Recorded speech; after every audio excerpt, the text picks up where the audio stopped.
নবীজির এক সাহাবা সারা রাত বাড়ি না ফেরায় তার বাবা মা তাকে নিয়ে দুশ্চিন্তা করছিল। বাসায় ফিরলে তার বাবা মা তাকে বলে, তুমি কোথায় ছিলে?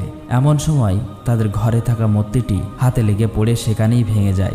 তার বাবা বলে, তুমি এটা কি সর্বনাশ করলে? এতদিন যে খোদা আমাদের রক্ষা করত তুমি তাকে ভেঙে ফেললে। তখন ওই সাহাবী বলে, যে খোদা নিজে নিজেকে রক্ষা করতে পারে না সে আমাদের কিভাবে রক্ষা করবে? তার বাবা মা তখন বলে, তুমি মুহাম্মাদের সাথে মিশে নিজের বিপদ নিজেই ডেকে আনছো। তখন সাহাবী বলে, মোটেও না। সে তখন রাসূল সাল্লাল্লাহু আলাইহি ওয়াসাল্লামের বাণীগুলো শোনাতে থাকে। এক পর্যায়ে তার বাবা মা তাদের ভুলগুলো সব বুঝতে পারে এবং ইসলাম ধর্ম গ্রহণ করে নেয়। পরের দিন মক্কার নেতারা এসব জানতে পেরে ওই সাহাবীকে ডেকে আনে। সকলেই ওই সাহাবীর সামনে রাসূল সাল্লাল্লাহু আলাইহি ওয়াসাল্লামের সম্পর্কে হাসি ঠাট্টা করতে থাকে।